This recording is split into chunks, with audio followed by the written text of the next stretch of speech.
When the apocalypse started, everyone obtained weapons, but I ended up with a cheap black power bank. We were in class when all our phones rang. A system notification saying the apocalypse is about to start. Nobody believed it at first. Everyone thought it was too childish to be true. But since all of us got the notification, our class rep, Mina, decided to ask the teachers about it. That's when a second system message popped up. Zombies will plague the earth. Please select your survival item. A vast selection of weapons, tools, and gadgets appeared on our phones. Guns, swords, armor, gas stoves, medkits, computers, and everything in between, each with its own special ability. Everyone rushed to take every weapon available. Taesung chose a handgun that never ran out of ammo. Jisoo took a chainsaw that didn't need fuel. Choi Yerin picked up a katana that looked like it could cut me in half with one slash. I was the last one to pick, and when it was my turn, the only thing left was a good old power bank, a cheap black box. At first, I thought the system had made a mistake. My classmates held a gun with a literal cheat code, blades that never dulled, shield that never cracked, and a chainsaw that roared without fuel. I stood at the back of the classroom with a black rectangle in my palm. Taesung looked at me and laughed. If Jaehoon dies first, do not panic. At least we can charge our phones. Everyone laughed with him. I almost did too, because even I could not understand why the system called this thing a survival item. Then I noticed something strange. The description did not say phone charger. It did not say battery. It only said one thing, infinite charge. Before I could think about what that meant, our teacher slammed against the classroom door from the outside. Her face pressed against the glass. Her eyes were white. Her jaw opened too wide. Then her fist broke through the window. Her fingers came in broken, bloody, and bent backward in places. Fingers were never supposed to bend. Taesung stepped forward. His face was pale, but his smile stayed. That was Taesung's gift. He could be terrified and still look like he had already won. "Everyone behind me," he shouted. Nobody questioned him. Why would they? He had the gun. The system had given him the cleanest answer to the end of the world. He aimed at our teacher's forehead and pulled the trigger. The sound cracked through the classroom. Her head snapped back. Her body dropped halfway through the broken door window and hung there, twitching. For one breath, everyone froze. Then Taesung laughed. "See? Easy." That was when the hallway answered. Dozens of voices. Groaning, running, scratching. The gunshot had not ended the danger. It had invited the entire floor. The door shook again, not from one body. From many decks scraped across the floor. Someone started praying. A boy named Jisoo revved his chainsaw. The blade spun with a hungry metallic scream. Jisoo was big even before the apocalypse. After receiving that chainsaw, he looked like someone who had been waiting his whole life for rules to disappear. Doyoon raised his unbreakable shield and planted himself beside the door. Minky swung his self-sharpening axe in both hands, trying to look brave while his lips trembled. A spear user from the back row gripped his weapon so tightly, his knuckles whitened, and I held the power bank. The classroom door burst open. The hallway poured inside. Taesung fired. One zombie fell. Jisoo stepped in and ripped another apart with his chainsaw. Doyoon's shield caught 3 bodies at once, stopping them like a wall. Minky buried his axe into a zombie's skull, and when he pulled it out, the edge looked cleaner than before. For a moment, the weapon users looked unstoppable. Then the room became too crowded. One zombie fell, 2 climbed over it. The chainsaw roared louder, pulling more from the hallway. Taesung fired faster, and every shot echoed through the school like a dinner bell. The spear user stabbed a zombie through the chest and screamed when it kept crawling up the shaft toward his hands. I backed toward the windows. Outside, the world was already collapsing. A city bus smashed into the school gate. Folding the metal fence inward, pack-rents ran across the street, shouting names. A police officer fired from behind a patrol car until zombies surrounded him from both sides. On an apartment balcony across the road, a man tried to pull his wife through the window while something inside their home dragged her back. This was not a school disaster. This was everywhere. My phone vibrated in my pocket.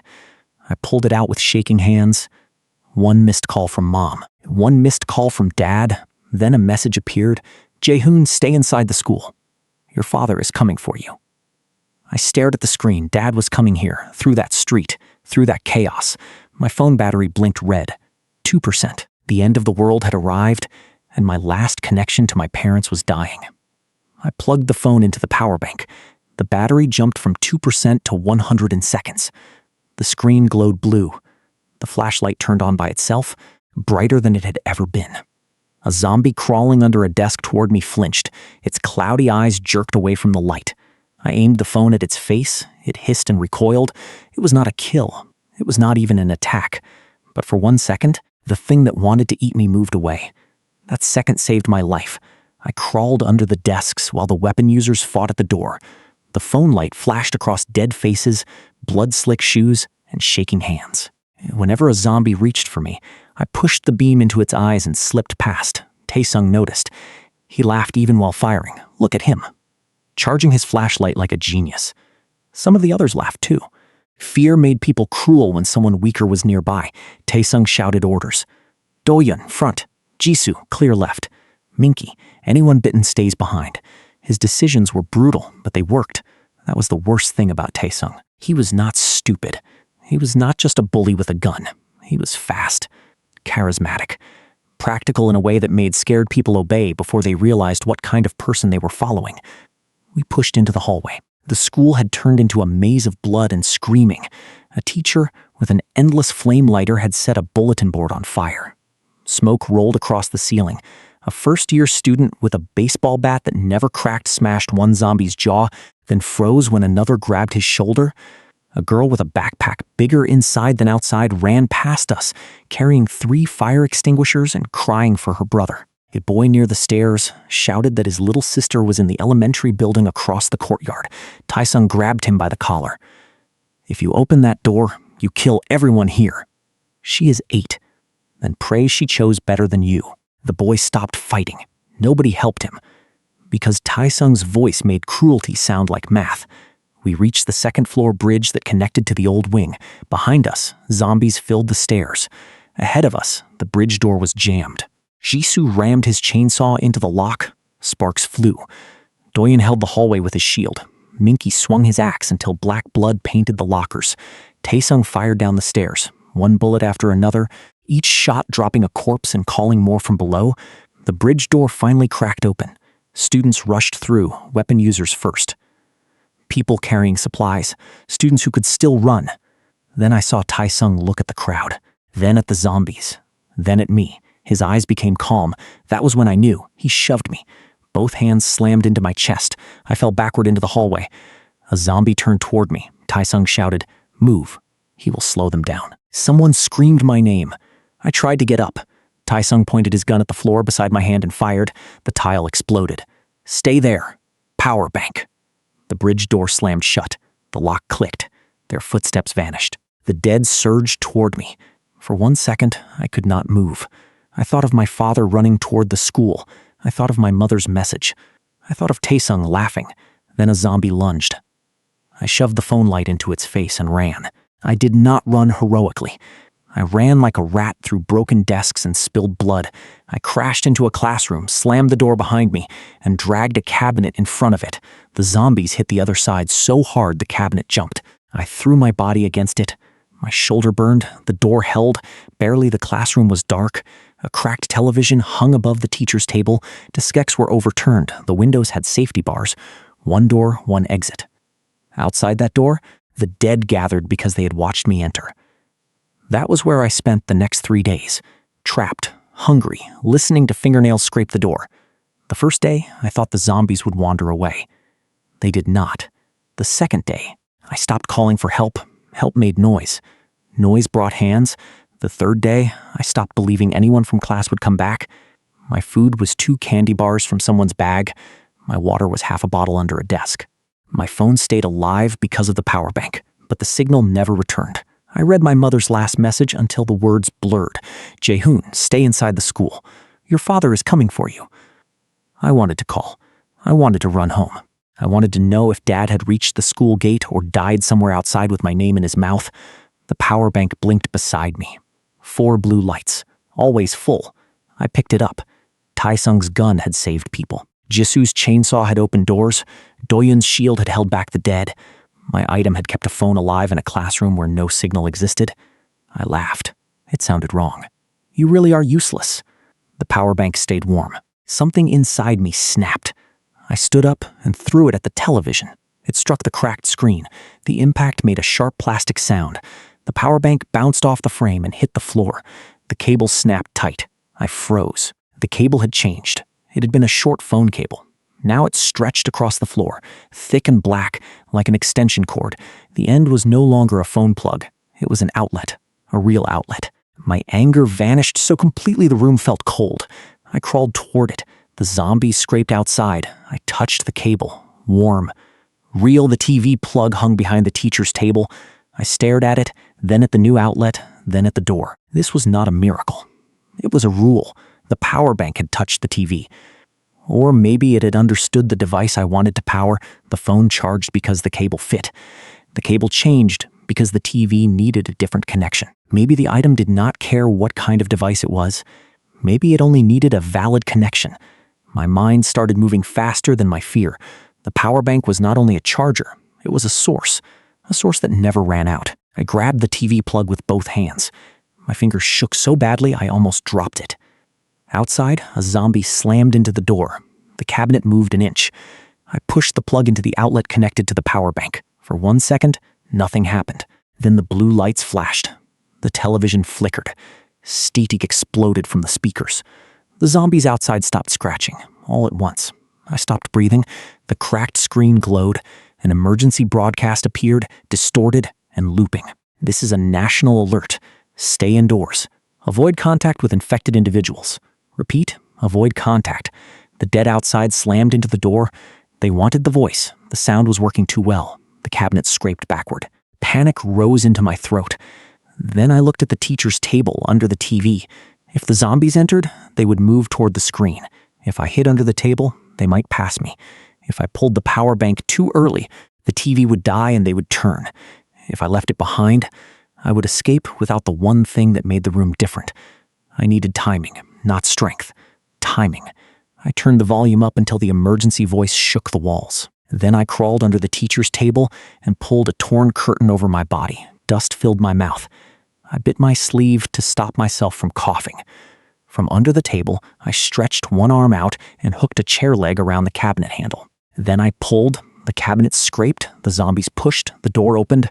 Then the first zombie stumbled into the classroom. Its foot landed inches from my fingers. Black blood dripped onto the floor. The TV screamed above me. The zombie lifted its head toward the moving light. Another entered, then another. They crowded around the teacher's table, staring at the screen like worshippers at a broken altar. I waited. The doorway cleared a little. Not enough.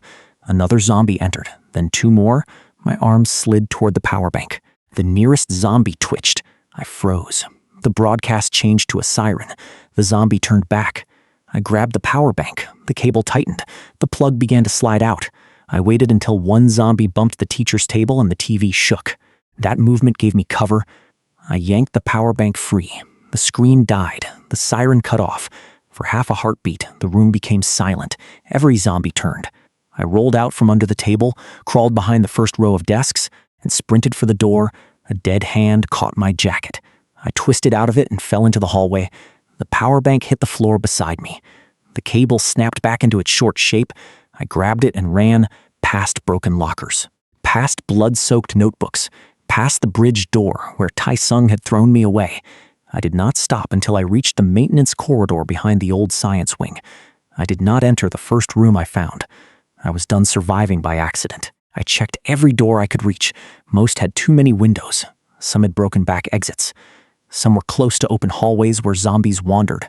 Then I found a storage room, one entrance, a dead electric lock, exposed wiring, old tools, broken machines, a dusty security monitor on a metal cart, a cracked radio, a fan, a mini freezer from the nurse's office waiting on a delivery trolley. Before the apocalypse, it looked like trash. Now it looked like a place where electricity could matter. I closed the door, pushed a shelf against it, and sat on the floor with the power bank in my hands. 4 blue lights, still full. The world had lost electricity. I was holding the only thing in the school that had not gone dark.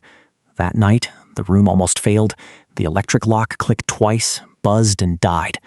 Outside, zombies wandered the maintenance hall.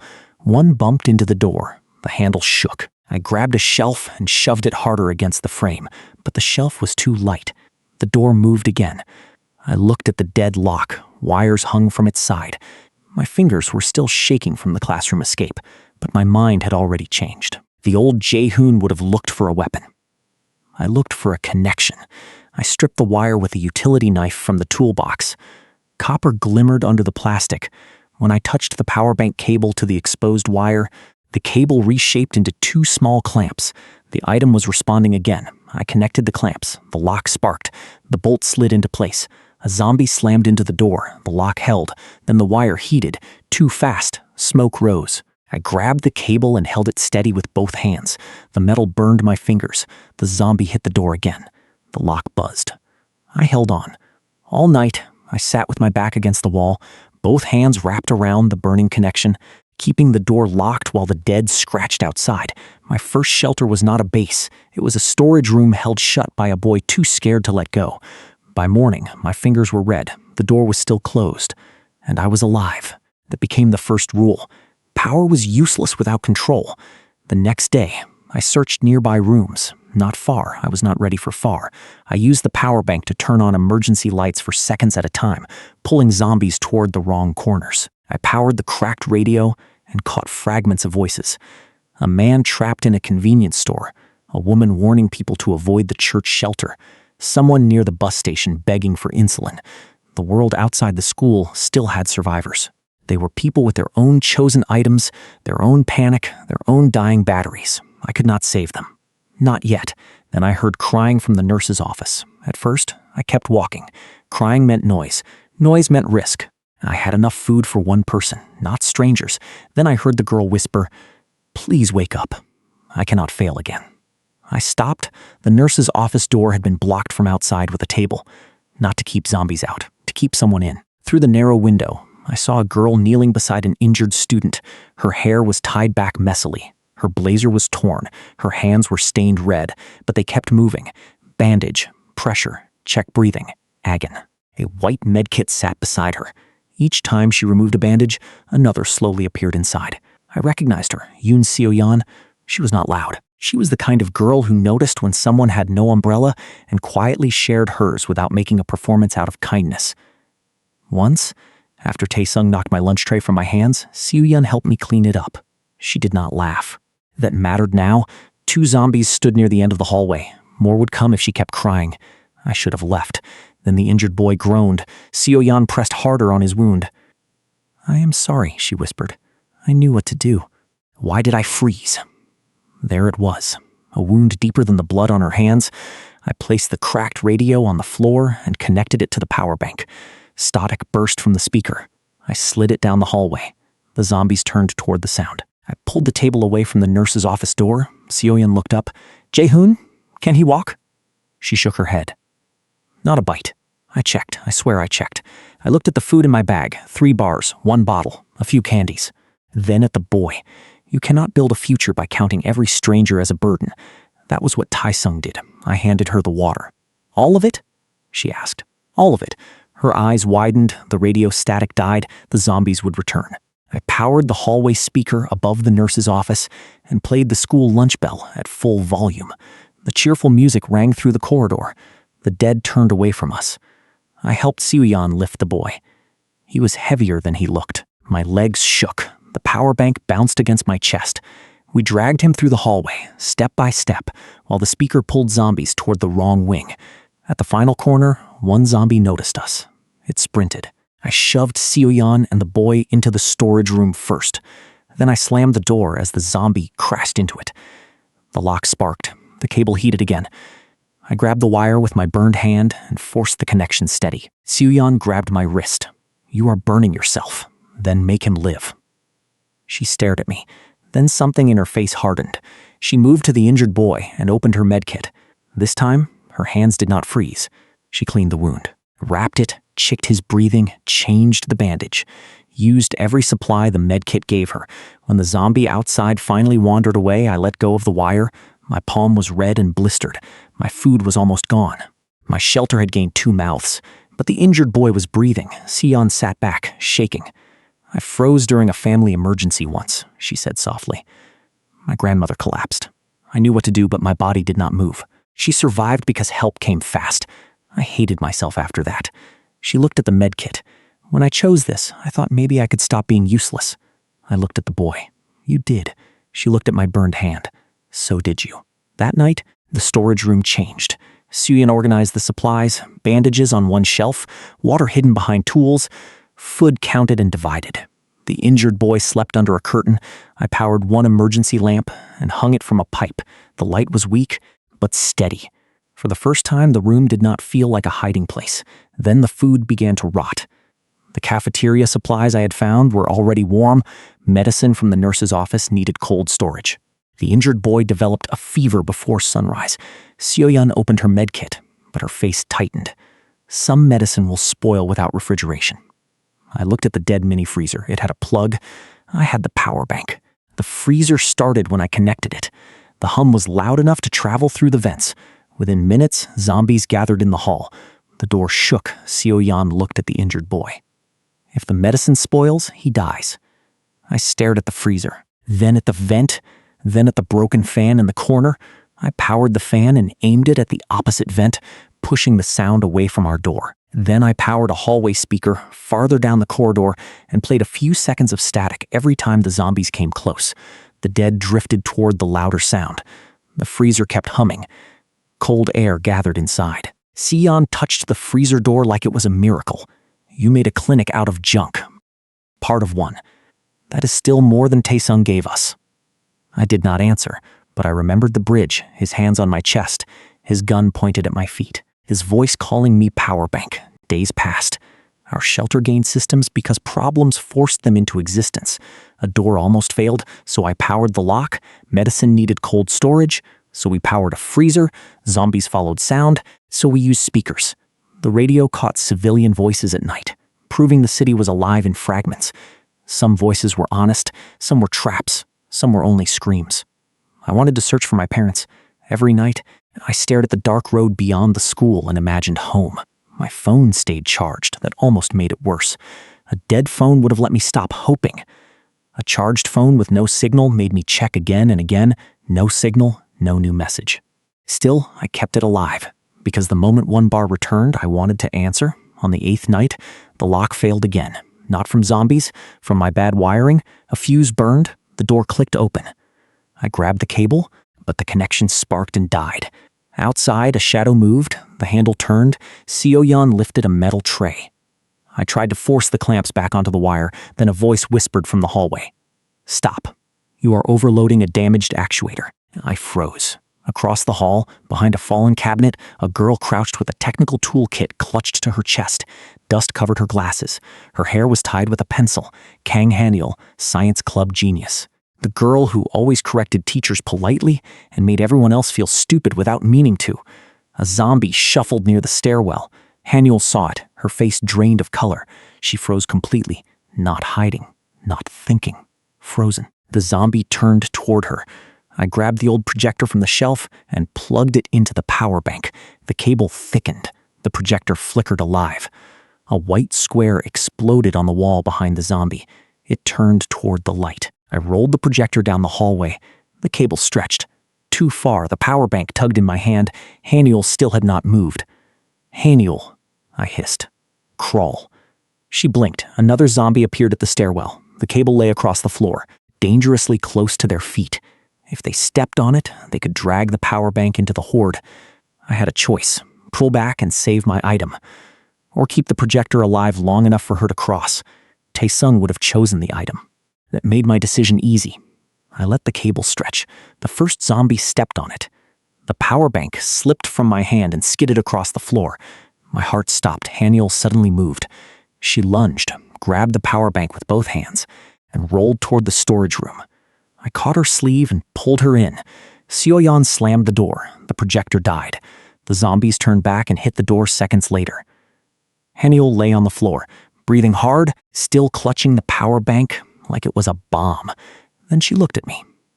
You risked this for me? I needed someone who knows what an actuator is. Soo-yeon laughed once. Haniel stared at the room, the lamp, the freezer, the radio. The smoking lock. Her fear did not vanish, but curiosity pushed through it. This is dangerous, she whispered. Infinite charge does not mean infinite safety. I looked at my burned hand. That explains a lot. She opened her toolkit. If we do not build control between the source and the devices, this room will burn down before the zombies get in. That was how Haniel joined us.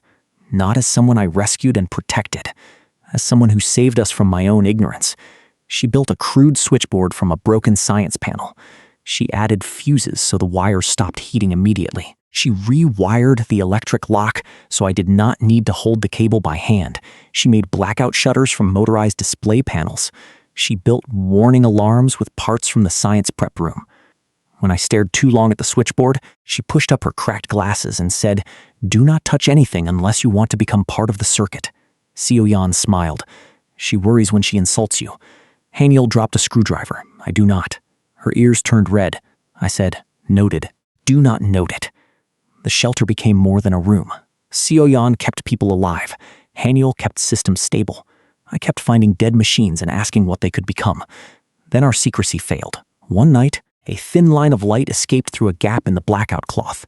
A scout saw it. We heard his voice through a stolen radio signal. "Maintenance wing." I saw a flash. Another voice answered, "You sure?" My binoculars caught it.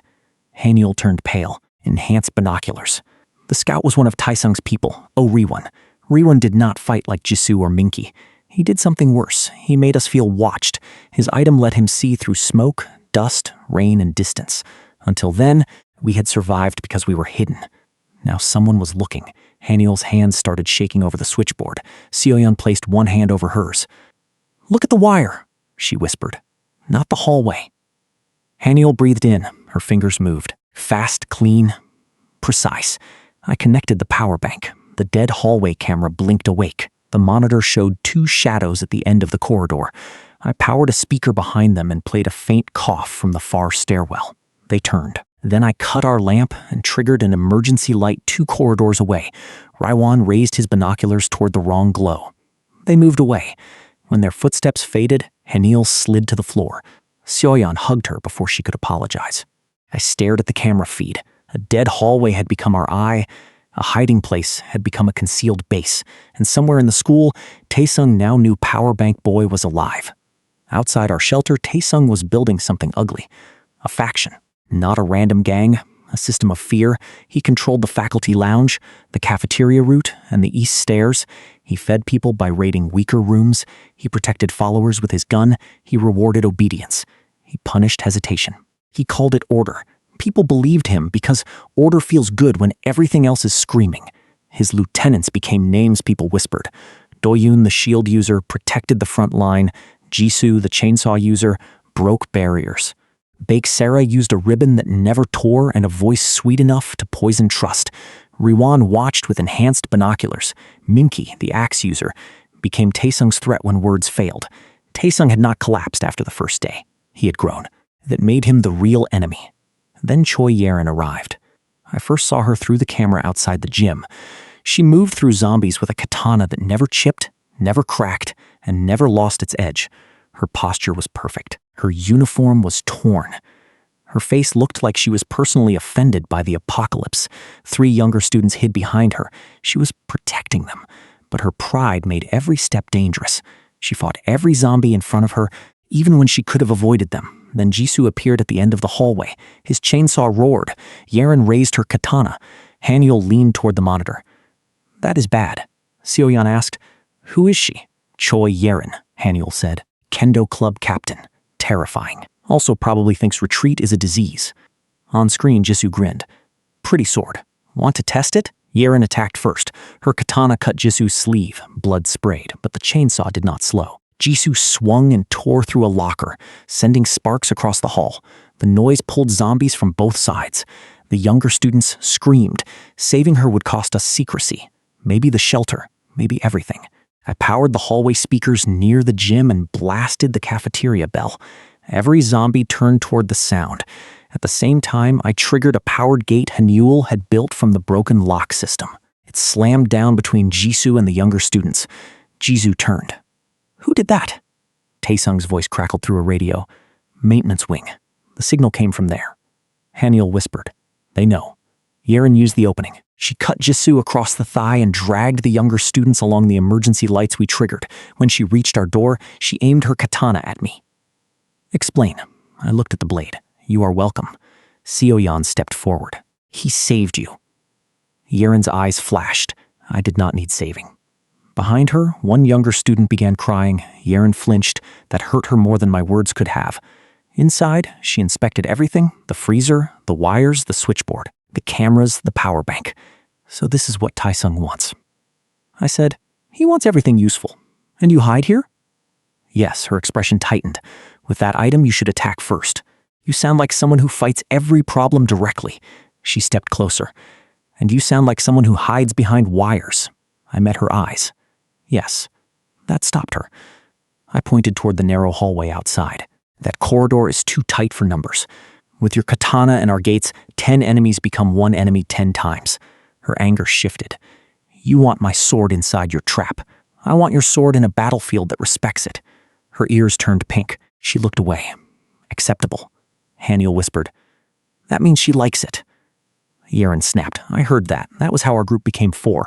Seo-yeon, who hated feeling useless and fought through fear with kindness. Haniel, who understood machines but had to learn how to move when death got close. Yeren, whose pride nearly got people killed until she learned strategy did not weaken skill. And me, with the power bank Taesung had thrown away.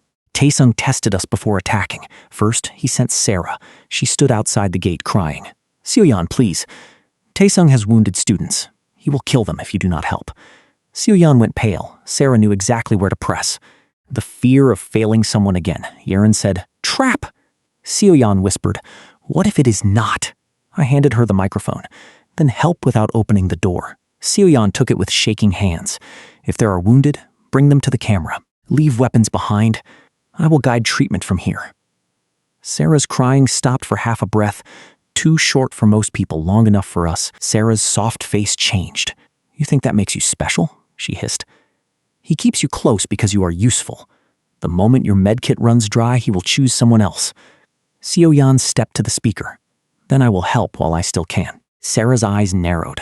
Seo-yeon continued, If someone is really bleeding, I will tell you how to save them. But I will not open the door for guilt wearing another person's voice. For the first time, Sarah had nothing sweet to say. That was Seo-yeon's victory. That night, Taesung contacted us. His voice came through the radio. Jaehoon.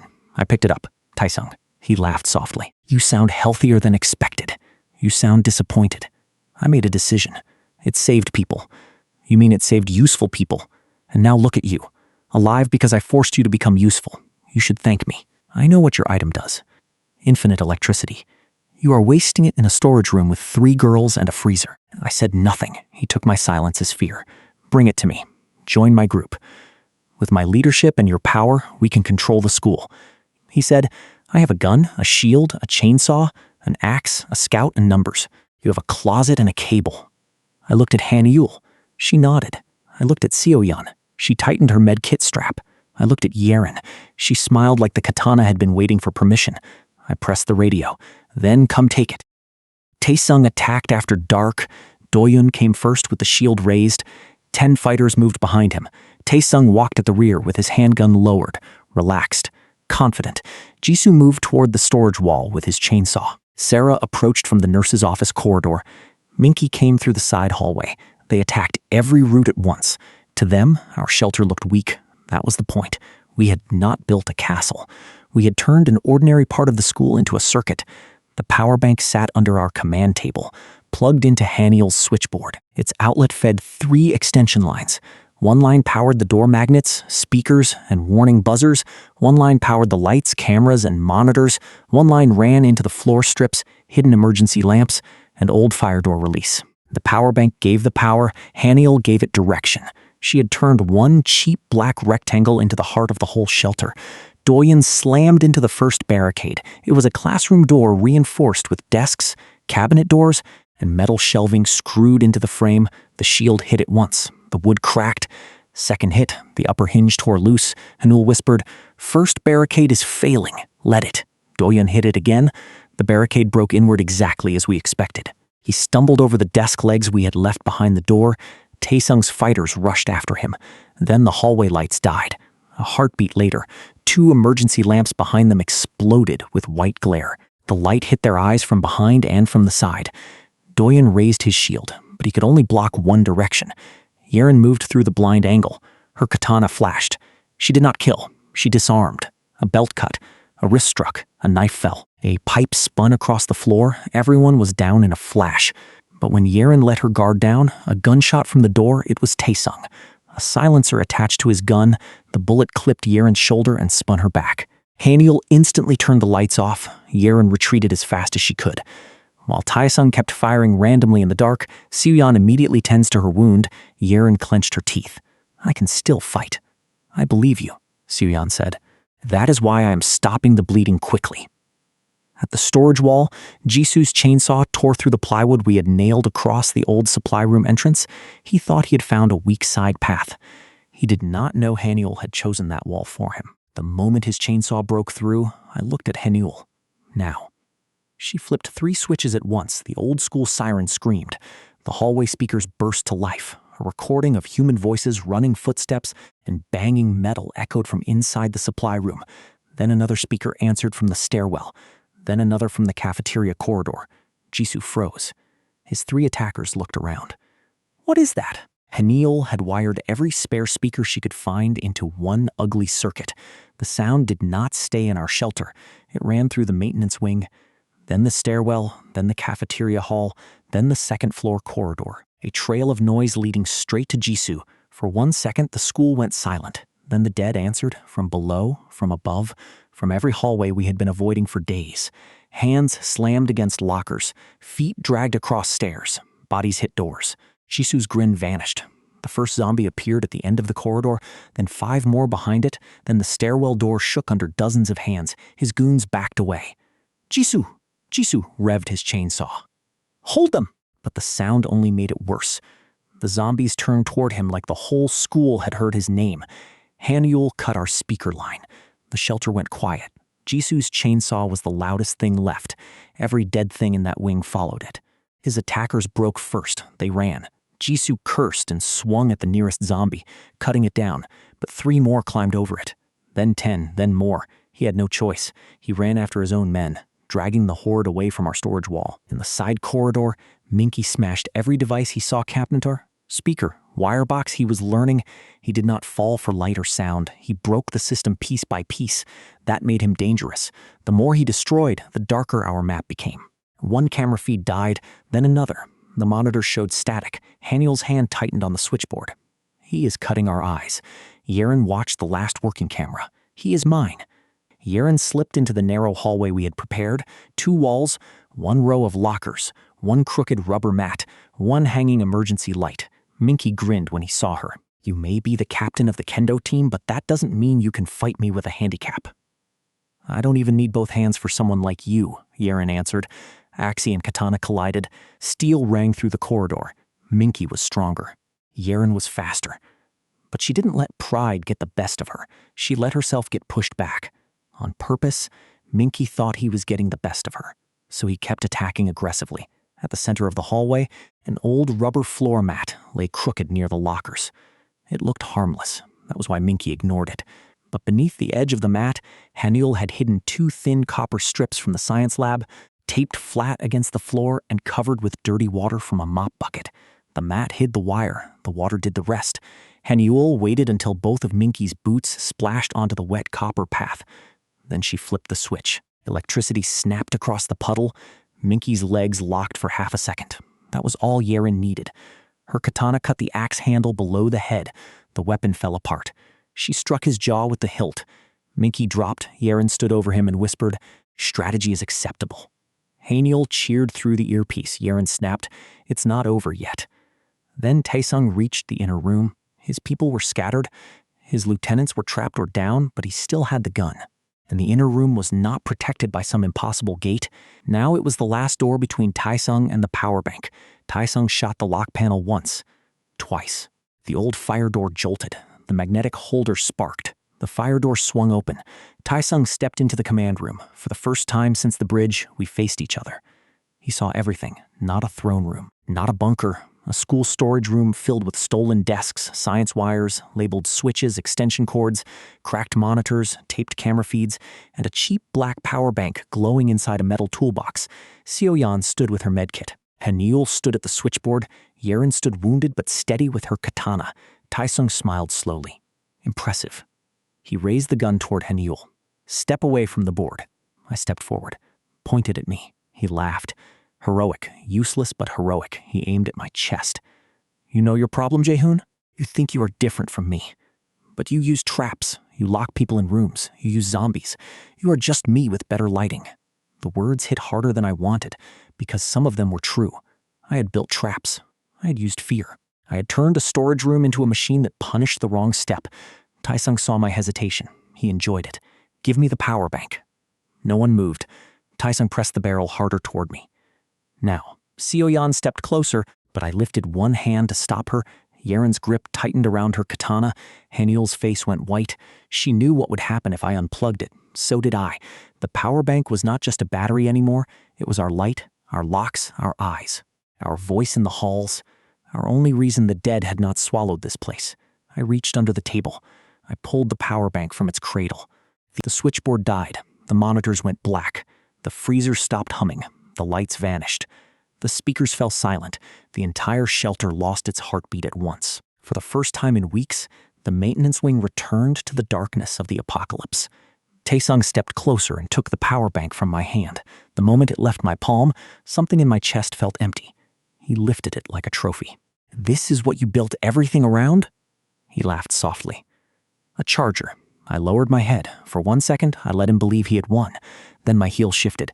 Click, the pressure plate under my foot released, and the emergency lights hidden behind me exploded with white light. Before Taesung could react, I threw myself sideways. The light struck his eyes. Taesung staggered back, blinded. He fired and fired. Every bullet hit the walls and ceiling. No one was standing there anymore. Seo-yeon and Haniul were already flat on the floor, just like we planned. Only Yeren stayed moving. While Taesung fired blindly, she slipped behind him through the flash of white light. By the time he realized someone was there, her katana was already at his wrist. Yeren struck with the flat of the blade. The gun flew from Taesung's hand. Seo-yeon moved instantly and kicked it towards me. Taesung stumbled back, blinking through the white light. His gun was gone, but the power bank was still in his hand. That made it worse. He stared at the glowing black rectangle, then at the lights still burning around us. His face twisted. How? His voice rose. How? He lifted the power bank and shouted, I have it. I have the power bank. Your system should be dead. You are useless without this thing. I looked at the power bank in his hand, then I smiled. That is what we wanted you to think. You thought the power bank was the whole system, so we made sure you kept looking at it. Behind me, Haniul slowly stood from the floor. Her hand was still on the hidden switch. For days, Haniul used the power bank to charge a backup battery from dead laptops, emergency light packs, and science club cells. The white emergency lights hummed above us. She hid it beneath the shelves and wired it to one thing. I pointed behind me. The lights. Taesung's face went pale. You stole the power source.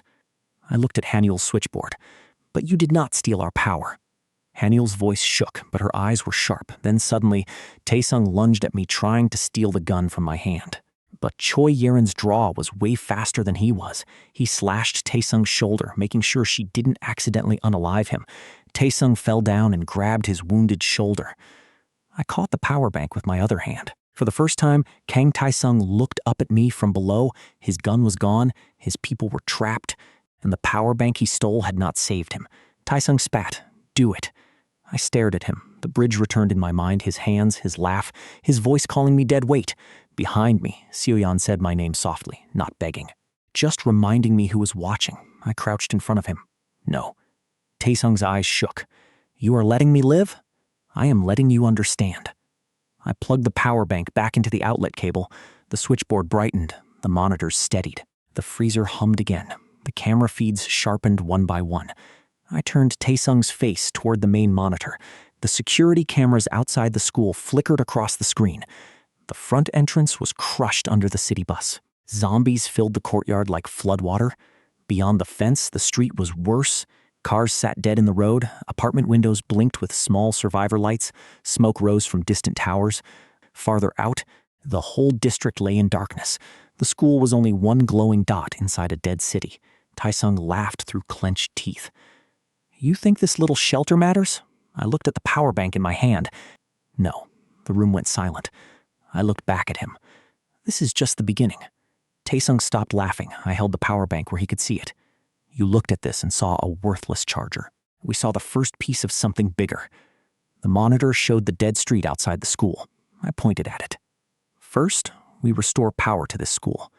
Another camera showed the apartment blocks beyond the road, then the whole area. The map on the wall showed the communication tower, the water station, and the old municipal power plant. Then the city. Taesung's jaw tightened. I stepped closer. You built a faction that survives by throwing people away. And I am going to build a fortress that thrives with the help of the people we bring in. The speakers crackled, the dead outside pressed against the school fence, drawn by the faint hum of electricity and the glow of the lights. For the first time, I did not fear the sound. I listened to it. Thousands of monsters in the dark, thousands of problems waiting to be solved. I looked at Taesung and said, when the city lights come back on, every street lamp becomes a lure. Every camera becomes an eye. Every speaker becomes bait. Every radio brings survivors together. The power bank warmed in my palm. That useless power bank you laughed at will turn this school into a fortress. Then this district. Then the whole city. I looked at the undead river outside the entrance, and when the lights are ours, we wipe them out. Taesung had no answer. The useless power bank had powered our first light of hope.